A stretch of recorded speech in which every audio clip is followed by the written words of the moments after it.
Hey fish friends, Zenzo with Tazawa Tanks, back with another video. So in today's video it's going to be a little bit different. I'm going to do a Q&A. I haven't done this before, but I do get a lot of questions on my videos. The questions come from viewers all over the world, and I thought that maybe I could answer them kind of in a more public format, as they might be questions that a lot of you have that you haven't asked. So I thought I would just go ahead and answer some questions and hopefully reach a broader audience. So the first question comes from Hawaiian Peacock, and he asks, and he has tanks with African cichlids and has pretty much juveniles right now, and he's asking, he's not sure when they will color up. How long does it take? A year or two? But, typically a male is going to color up in several months, depending on how quickly they grow. And it's going to be more of a size thing than a time thing. So everyone's fish grows at different rates depending on how you feed them and their water conditions and things like that. If you have a fish that's 1.5 inches, you might start to see a little bit of coloration. By the time they're at 2 inches, you can pretty much tell if that's a male or a female. By the time they're 2.5 inches, it's going to be really apparent if it's a male or a female. Now, in some of the fish, again, if you have a situation where you have a more dominant male, or one grows faster than the other and is already showing colors at 2 inches, your other fish at 2 inches may not show color until they get a little bit bigger. But definitely by the time they get to 2.5 inches, you're going to have an indication on whether they're a male or a female. And by 3 inches, you've got to know by then, and then obviously by 4 or 5 inches or whatever, you're going to know very clearly. Typically, I would say within a year for sure. Again, depending on how quickly those fish grow. Sometimes you'll know within 6 months if your fish grow quickly. But it really depends on, again, all those parameters on how you feed them and how much water changes you do, what type of water you have, what's their environment like, is there other fish that are more aggressive. But again, I would say 2 to 2.5 inches, and you should pretty much know. Sometimes they'll start showing around 1.5 inches. So this next question comes from Fishhead2925, and this question also is in reference to, it doesn't say, but I'm guessing it's in reference to African cichlids. And the question is, does a juiced female keep the color, or does it fade when the hormones have passed? For those of you that don't know what juiced means, it basically is what it sounds like. It's hormones, like a steroid or a human growth hormone that you would see like in a person. So when you say someone's juicing, you're saying that person is using some type of performance enhancing drug like a steroid or human growth hormone or something else to amplify their growth rate. What happens a lot of times with some of the larger fish farms outside of the U.S. Is that they will juice their fish, and what that means is they're giving their fish artificial hormones to give them the appearance of being males. That allows the fish to change its appearance, very much like if you had let's say a female bodybuilder that took a lot of testosterone and steroids. That female bodybuilder is going to display some male characteristics. Even though they're still a female, they might have some growth, some facial hair growth or body hair growth because of the changing of the hormones. You might see that their voice is changing. You might see that they have an Adam's apple and other physical characteristics that are going to be more of what you would find in a male. The same thing happens with the fish, where typically you might have an African cichlid that's a female that doesn't show a lot of color, doesn't have the same long fins. If you give that fish a bunch of hormones, it's going to display color. It's going to take on some of the traits that a male would have. And the reason why they do that is because males are more popular, they sell better, and it's hard to sell females unless someone's looking for females specifically for breeding purposes. So to answer your question, Fishhead, they do fade. So and a great way to deal with this is to have a quarantine system where you're keeping your fish separately for a period of time. Because you'll notice that if you have a fish that's juiced, if you keep it quarantined for a couple of months, And if you're feeding it regular food and it's not food that's been enhanced with hormones, you'll notice that that fish will start to change in color, and after a couple of months it's not going to display the same color. Now that is different than a fish that changes its color because it's trying to be subdominant, and that will often happen with males, like I shared previously with Hawaiian Peacock's question. So you will have some males that will take on more of a female color or characteristic to have less aggression coming their way. But if it is truly a female that has been juiced, it will fade, and it really depends on how much, how many hormones they were given, and that specific fish's genes, and how they were line bred. So it might be anywhere from a month to maybe 3 months at the kind of on the higher end as far as a time, or the duration of time when you'll see the fish change when those hormones wear out. But typically for me, I've had some fish that were juiced, and I bought them that way, not knowing that there was a strong possibility that some of the fish were juiced, quarantined them, and then discovered, oh, that's not a male. Oh well, now I've got some females to breed. So hopefully that answers your question. The next question comes from Mr. Sunmaid, and the question is, what do you do when half of the small unsexed fish turn out to be females?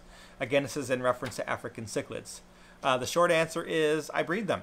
So if I have fish that I find that I thought were males and end up being females because I got them when they were small and juvenile and unsexed, I will breed the fish. So what I'll typically do is I'll keep them separate and breed them when I want to. So downstairs I have a tank. I've got a few tanks that have some fish and I've kind of sectioned them off, but I'll have a tank with just females in it, and when I want to breed, I'll put the male in there, let the male hang out for a month or so, and once I see that multiple females are holding, I'll pull the male out, and then I'll move the females to individual tanks so that they can be alone and spit on their own, and then those that haven't spawned, they're still hanging out in that tank. But so that's what I do. Otherwise, other things that you could do, or sell the fish, obviously, or give them away, or try to find someone that's breeding. I never cull them, so what that means is that I don't kill them or put them to sleep. I don't believe in that for the purposes of what I'm doing for fish keeping. Now, I do understand culling when you have 500 guppies and you only want to have 200 of a certain strain, and you're culling the others. I don't see anything wrong with that, but I don't believe in buying a fish and then learning it's a female and then killing it because I learned it's a female. I deal with it. I keep the fish and I find a good home for it, or I'll breed her and just keep the fish. This next question comes from a popular YouTuber that I'm sure many of you are following, and that's Inventory King. And he asks, what Mbuna are you breeding?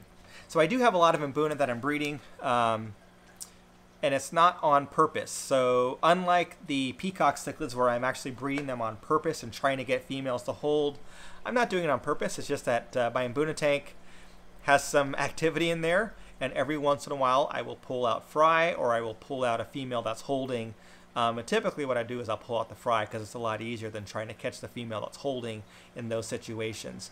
The fish that I am breeding are all zebras, zebra Mbuna, red top zebras to be specific. I have a lot of blue red tops, and I also have some albino red tops. This next question comes from Chris Liu, and Chris is asking about filtration, and he asks how I feel about canister filters with UV sterilizers built into them. His concern is that it will conflict with his biomedia, and he's asking if it does the same job as what he has in his tank. I don't know what you have in a tank, or he's asking if it does the same job as the one he has in a tank. So Chris, I'm assuming that you already have a UV sterilizer, and if you're asking if the UV sterilizer in a canister filter will do the same thing, yes and no. If you have a UV sterilizer that is designed specifically for that, then it's probably going to do a little bit better of a job because it's a separate system that's designed just for that, versus having a UV bulb in a canister filter where it's kind of doing it's just kind of an added benefit of that canister filter. You might have more UV action happening in your dedicated UV sterilizer. However, yes, essentially they do the same thing. They both will sterilize the water and remove algae and those single-celled organisms that you're trying to remove. I don't use a UV sterilizer because I like all that stuff. I like the algae. I don't have a problem with green water. I just control that with how much food I feed, and I have all of my lights, every single light on all 30 of my tanks, all have a timer, or there's a timer that's controlling multiple lights. So I can adjust a timer to have the proper amount of light for each specific tank, so I don't really have those algae problems. As far as wondering if it's going to mess with your biomedia, and I'm guessing that you're asking about the beneficial bacteria, no, it's not going to harm your beneficial bacteria. The UV sterilizers do not attack the beneficial bacteria that you have in your filter, so they will be just fine. The next question comes from OG's Fish Room, and he is curious about how much I charge for service jobs. So for those of you that don't know, I have a service business where I take care of customer aquariums. I've got customers in their private homes. I have customers where I go to their offices, medical buildings, things like that. And really, to answer your question, the prices vary depending on each job. So I do have a standard kind of table, and it ranges anywhere from as low as $45 all the way up to a couple $100 depending on the service and the size of the tank. A lot of things that I consider are logistics. So, do I have to climb stairs? Do I have to bring my own water? What type of resources are available for me? How far away is it from home? So do I have to cross a bridge and pay toll? Then there's a surcharge added to that. Is it freshwater or saltwater? That varies as well. I do have a website that is under construction. When that is done, there will also be a section that talks about my service business. So all that information will be in there as well, which might help you and give you an idea about what I charge based on the different types of service jobs. So if you're trying to set up your own service business or something like that, then I would recommend checking that out. It might help you. And also, if you have any questions, feel free to reach out to me. I'd be more than happy to share with you the little knowledge that I have on servicing aquariums. The next question comes from Nikos Osmorio, and he is asking, would an Oscar do well in a 40 breeder for a while until I get a bigger tank? This is going to be a do what I say, not as I do. So my answer is yes and no. I would say no if you haven't gotten the Oscar yet, and if you don't need to get the Oscar right away.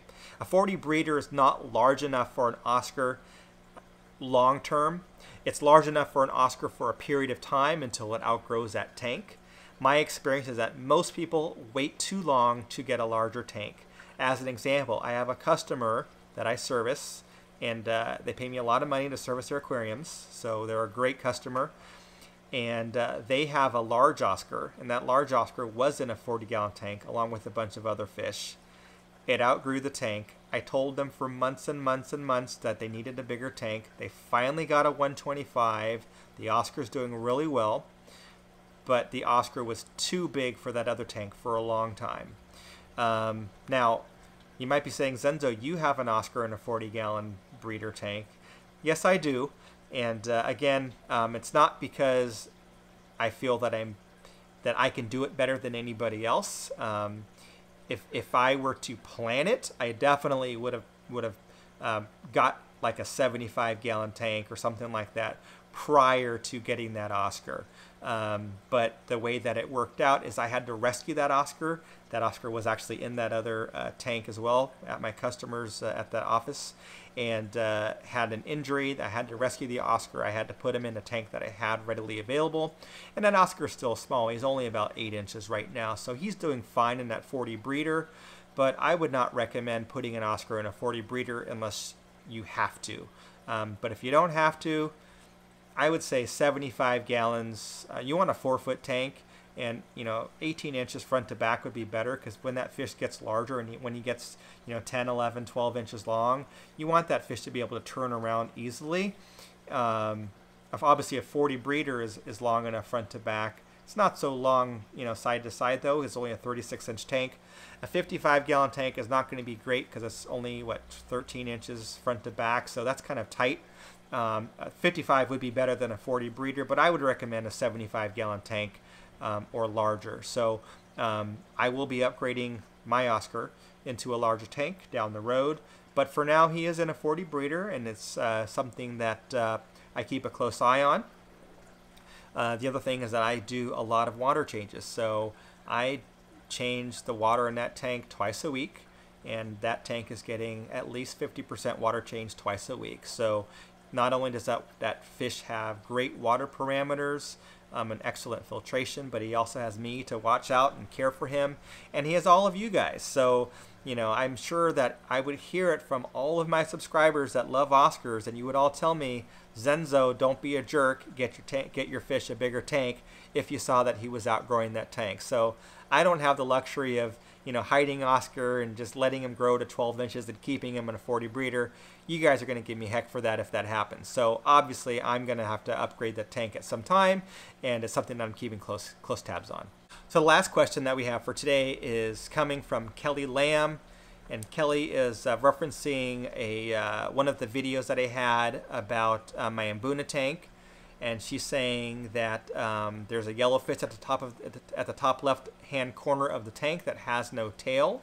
Should I put the fish to sleep or wait for the tail to grow back? Well, that was a long time ago. That yellow lab, which is an Mbuna, was in this tank way back when it was a mixed tank, and it was getting its butt kicked by some of the other fish. I did separate that fish and let it heal. It did just fine. It healed with the other fish in that other tank, and you'll be happy to know that the tail grew completely back. So no, I didn't put the fish to sleep, and I usually don't do that unless it's just inevitable and a fish is upside down and it's not doing well and I know it's towards the end, and then I will very gently euthanize a fish. But in this case, the fish was fine. It just didn't have half of its tail fin because it got nipped off, and I just basically took care of the fish, nursed it back to health, gave it plenty of good food, clean water, and I didn't even need to medicate that fish. The tail grew back, and the fish is doing just fine, and it hasn't been nipped off since. Before I go, I did want to again mention I've got the website coming. We've got the subscriber giveaway going, so definitely you need to be a subscriber. You also need to follow me on Tazawa_Tanks on Instagram, so follow me there. And let's see what else. Oh, I did in a previous video I did mention about the wet spot in Oregon, in Portland. I did get a chance to go, but I didn't get a chance to film. However, I did talk to the manager. The manager reached out to the owner just because of the fact that I didn't pre-arrange it. They didn't want me filming without kind of having something scheduled. But they definitely are open to me coming back and filming. So when I go back, I will definitely do that. They were very gracious. The manager there, her name was Michelle. She was very nice and took me around and showed me a bunch of stuff. So anyway, great store. If you're in the Portland area, I would definitely recommend checking them out. And when I go back to Portland in the future, I will definitely go there again and make a video. That's all I have for now. Thanks for watching. Catch you next one.